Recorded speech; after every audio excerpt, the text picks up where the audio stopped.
የተቀጠራችሁበት መስሪያ ቤት ወይም ደግሞ ድርጅት በጸጥታ ችግር ምክንያት ለብዙ ቀናት ተዘግቶ ቢቆይና በዚህም ምክንያት ደሞዝ ሳይከፈላችሁ ቢቆይ የሥራ ውላችሁ እንደተቋረጠ ይቆጠራል ወይስ እንደተቋረጠ አይቆጠርም እንደቀጠለ ነው ስለሚለው የፌደራል ጠቅላይ ፍርድ ቤት ሰበር ሰሚ ችሎት አሁን በቅርቡ በሰበር መዝገብ ቁጥር 266998 ላይ የካቲት 26 ቀን 2018 ዓ.ም አስገዳጅና አስገራሚ የሆነ ውሳኔ ሰጥቷል። እሱን በጋራ ምንመለከት ምነግራችሁ ነው የሚሆነው። እስከ መጨረሻው ድረስ እንድትከታተሉ እየጋበዝኩ ለዚህ አስተማሪ ቻናል እስካሁን ድረስ አዲስ ከሆናችሁ ሳብስክራይብ በማድረግ እንደተቀላቀሉ እጋብዛለሁ። እንግዲህ ወደ ቻናል ቤተሰቦች ይህ የሰበር ሰሚ ችሎት ይህን ጉዳይ በተመለከተ ለማየት ጉዳዩ የተነሳው በመቀሌ ከተማ አዲ ሐቂ ክፍለ ከተማ ወረዳ ፍርድ ቤት ነው። እንግዲህ በወረዳ ፍርድ ቤት ተጠሪዎች ከሳሾች፣ አመልካች ደግሞ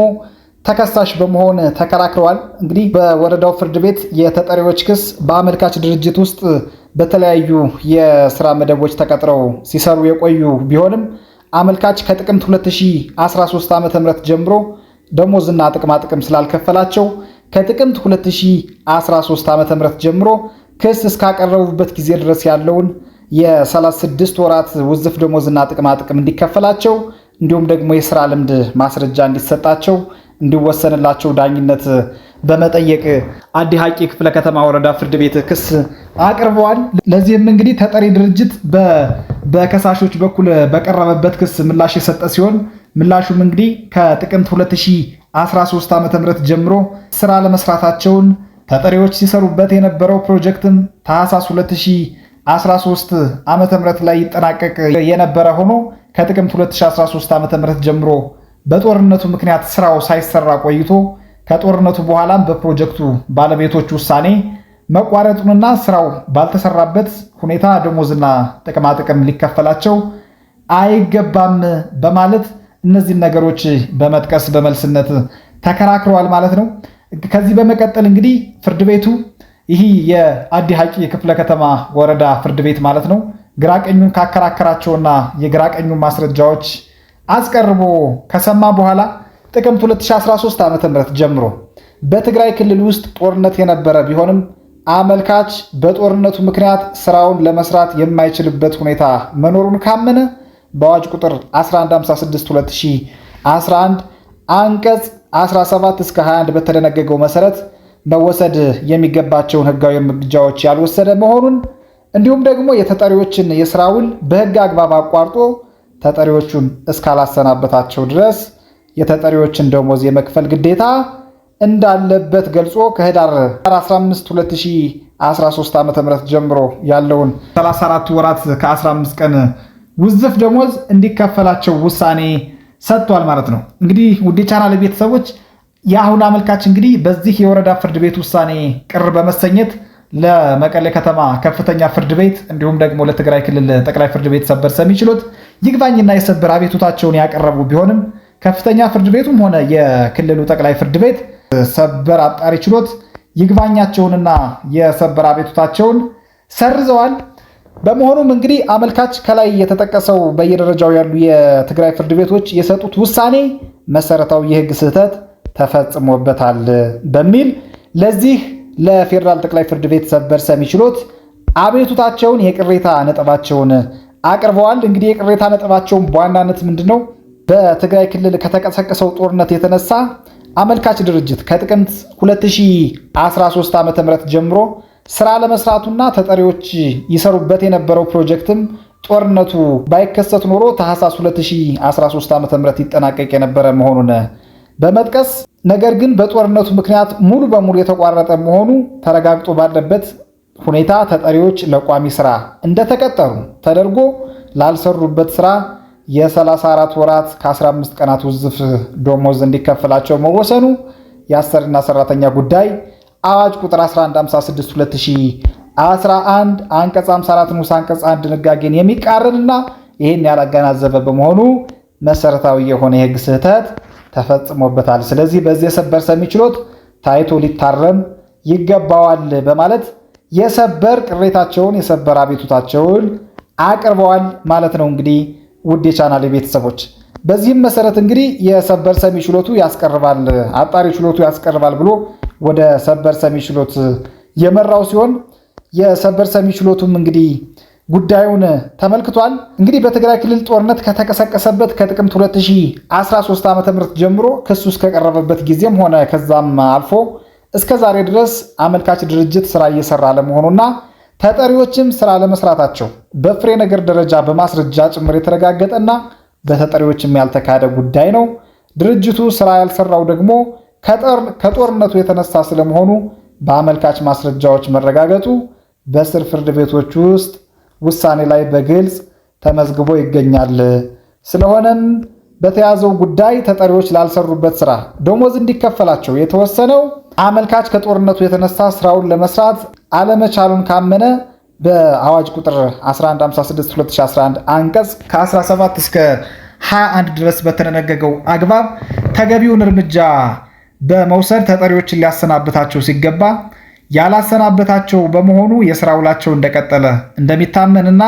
የሥራ ውሉ እስከቀጠለ ድረስ ደግሞ ስራው ያልተሰራው በተጠሪዎች ጥፋት ባለመሆኑ በአዋጅ ቁጥር 1156/2011 አንቀጽ 54 ንዑስ አንቀጽ 2 መሰረት ላልተሰራ ስራም ቢሆን ደሞዝ መከፈል ያለበት መሆኑ ተገልጾ ነው። ይሁን እንጂ ይላል ይሄ ሰበር ሰሚ ችሎት እንግዲህ ትንታኔው ላይ ከጥቅምት 2013 ዓ.ም ጀምሮ በትግራይ ክልል ውስጥ ከተቀሰቀሰው ጦርነት የተነሳ ማናቸውንም የግልም ሆነ የመንግስት ስራዎችን ለመስራት የማይቻልበት ሁኔታ ተፈጥሮ የነበረ መሆኑ ማንም ሰው የሚገነዘበው እውነታ ሲሆን በተጠቀሱ ጊዜያት ውስጥ አመልካች በአዋጅ ቁጥር 1156/2011 አንቀጽ 17 እስከ 20 ድረስ በተደነገገው አግባብ የተጠሪዎችን የሥራ ውል የማገድ እርምጃ ቢወስድ እንኳን እርምጃውን የሚመረምርና የሚያጸድቅ መንግስታዊ አካል ያልነበረ መሆኑ እሙን በመሆኑ አመልካች እርምጃ አልወሰደም ሊባል የሚቻልበት አግባብ የለም በማለት እንግዲህ ይህ የሰበር ሰሚ ችሎት ከሰጠው ፍርድ ላይ ሀተታውን አትቷል ማለት ነው። እንግዲህ ውድ የቻናል ቤተሰቦች፣ ስለዚህ አንድ የአሰሪና ሰራተኛ ጉዳይ ሲቀርብ አሰሪ ድርጅት የሰራተኞችን ከአቅም በላይ የሆነ ምክንያት ሲገጥመው እንግዲህ ውድ የቻናል ቤተሰቦች ከአዋጁ ከአንቀጽ 17 እስከ 21 ድረስ ተደንግገው በሚገኙት መሰረት የማገድ እርምጃ ሊወስድ ይገባል። ይህን የማገድ እርምጃ ሲወስድ ደግሞ ይህን እርምጃውን የሚያረጋግጠው መርምሮ የሚያጸድቅ መንግስታዊ አካል አለ። ስለሆነም ይሄ ሰበር ሰሚ ችሎት ሀተታው ላይ የሰጠው ይህን እርምጃ ቢወስድ እንኳ ድርጅቱ ይህን የሚመረምርና የሚያጸድቅ መንግስታዊ አካል ያልነበረ መሆኑን እሙን በማድረግ ይህን በመጥቀስ እንግዲህ ሰበር ሰሚ ችሎቱ አትቷል ማለት ነው። ስለዚህ ይህ እንደተጠበቀ ሆኖ በወቅቱ በክልሉ ጦርነት ከተቀሰቀሰበት ከጥቅምት 2013 ዓ.ም ጀምሮ የስር ፍርድ ቤቶች ውሳኔ እስከሰጡበትና አልፎም እስከ ዛሬ ድረስ አመልካች ፕሮጀክት በክልሉ ውስጥ በስራ ላይ አለመሆኑ ተጠሪዎች ስራ ለመስራታቸውና አመልካችም ለተጠሪዎች ደሞዝ ያልከፈላቸው መሆኑ ሲታይ የአመልካችና የተጠሪዎች የስራ ውል ግንኙነት በእርግጥም የቀጠለ መሆኑ ጥያቄን የሚያስነሳ ነው። ምክንያቱም የአሰሪና ሰራተኛ ግንኙነት በስራ ላይ የተመሰረተ ግንኙነት እንደመሆኑ መጠን ስራ በሌለበት ቦታና ሁኔታ የስራ ውል ግንኙነት ሊኖር የመቻሉ ጉዳይ አከራካሪ ነው። ስለሆነም አመልካች ተጠሪዎችን የስራ እያሰራቸውና ደሞዝም እየከፈላቸው እስካልሆነ ድረስ የስራ ውሉ አለመቀጠሉ፣ ደብዳቤ አለመጻፉ ብቻውን በመካከላቸው የነበረው የአሰሪና ሰራተኛ ግንኙነት እንደቀጠለ ስለመሆኑ ማረጋገጫ ሊሆን አይችልም በማለት ይሄ ሰበር ሰሚ ችሎት እንግዲህ አትቷል ማለት ነው። ውድ የቻናል ቤተሰቦች፣ ስለዚህ አሰሪ ድርጅት ወይም ደግሞ አሰሪ ፕሮጀክት ለሰራተኞቹ የስራ ውል ስለማቋረጡ ደብዳቤ ግዴታ ጽፎ አለመስጠቱ ወይም ደግሞ አለመጻፉ ብቻውን በመካከላቸው የነበረው የአሰሪና ሰራተኛ ግንኙነት እንደቀጠለ ወይም ደግሞ እንዳልተቋረጠ ስለመሆኑ ማረጋገጫ ሊሆን አይችልም በማለት የሰበር ሰሚ ችሎት ሀተታውን ያሰፍራል። ከዚህ በተጨማሪ እንግዲህ የሰበር ሰሚ ችሎት ውሳኔውን ሲያትት የስራ ውልን ስለማገድና ሰራተኞችን ስለማሰናበት በውሳኔው ላይ የስር ፍርድ ቤት የተቸውን በተመለከተ በአዋጅ ቁጥር 1156/2011 አንቀጽ 17 እስከ 21 ላይ በግልጽ እንደተመለከተው እገዳው የሚቆየው ለእገዳው ምክንያት የሆነው ችግር ከተከሰተበት ቀን ጀምሮ ለ90 ቀናት ብቻ በመሆኑና ችግሩ ደግሞ ከ90 ቀናት በኋላም የሚቀጥል ከሆነ የስራ ውሉ የሚቋረጥ ስለመሆኑ በአዋጁ አንቀጽ 21 ንዑስ አንቀጽ 2 ላይ በግልጽ የተመለከተ በመሆኑ እንዲሁም ደግሞ በትግራይ ክልል የተቀሰቀሰው ጦርነት በፕሪቶሪያው የሰላም ስምምነት እስከተቋጨበት ድረስ እስከ ጥቅምት 2015 ዓ.ም ድረስ ለ2 ዓመታት ችግሩ የቀጠለ መሆኑ አከራካሪ ባለመሆኑ ሕጉ በጥብቅ ከታየ በአመልካችና በተጠሪዎች መካከል የነበረው የአሰሪና ሰራተኛ ግንኙነት ጦርነቱ ከተጀመረበት ከጥቅምት 2013 ዓ.ም ጀምሮ በተግባር የታገደ በመሆኑ ከታገደበት ጊዜ ጀምሮ ደግሞ ከ3 ወራት በኋላ ማለትም ከጥር 2013 ዓ.ም ጀምሮ የተቋረጠ መሆኑ ግንዛቤ ሊወሰድበት የሚቻል ጉዳይ ነው በማለት እንግዲህ ይህ የሰበር ሰሚ ችሎት ውድ የቻናል ቤተሰቦች ሀተታውን አትቷል። ይህ ከሆነ ደግሞ ተጠሪዎች በስራ ውሉ መቋረጥ ምክንያት ሊከፈላቸው ሲገባ ያልተከፈላቸው ክፍያ ካለ እንዲከፈላቸው ሊጠይቁ ከሚገባ በቀር አመልካች የስራ ውሉን በማገድ ወይም ደግሞ በማቋረጥ ሊወስድ የሚገባውን እርምጃ ስላልወሰደ የስራ ውሉ እንደቀጠለ እንደሚገመት ገልጸው ውዝፍ ደሞዝ እንዲከፈላቸው ሊጠይቁ የሚችሉበት የህግ አግባብ የለም። ስለሆነም በአመልካችና በተጠሪዎች መካከል የነበረው የስራ ውል ተቋርጧል፣ የአሰሪና ሰራተኛ ውል አለ ሊባል አይችልም በማለት እንግዲህ ውድ የቻናል ቤተሰቦች ይህ የሰበር ሰሚ ችሎት ሀተታውን አስፍሯል። በመጨረሻም እንግዲህ ውሳኔው ላይ የስር ፍርድ ቤቶችን የአዲ ሐቂ ክፍለ ከተማ ወረዳ ፍርድ ቤት የሰጠውን ውሳኔ እንዲሁም ደግሞ የመቀሌ ከተማ ከፍተኛ ፍርድ ቤት ያጸናውን በትዕዛዝ ያጸናውን የትግራይ ክልል ጠቅላይ ፍርድ ቤት ሰበር አጣሪ ችሎቱም እንዲሁ በትዕዛዝ ያጸናውን ውሳኔ ማለት ነው በሙሉ ድምፅ በመሻር ውሳኔ ሰጥተዋል ማለት ነው። እንግዲህ በሁለተኛ ደረጃ ከጥቅምት 2013 ዓ.ም ጀምሮ ከትግራይ ክልል ከተቀሰቀሰው ጦርነት የተነሳ አመልካች ከጥቅምት 2013 ዓ.ም ጀምሮ የስር ፍርድ ቤቶች በጉዳዩ ላይ ውሳኔ እስከሰጡበት ጊዜና እስካሁንም ድረስ ተጠሪዎችን እያሰራቸው አለመሆኑና ተጠሪዎችም ለአመልካች ስራ እየሰሩ አለመሆኑ በግራ ቀኙ ያልተካደና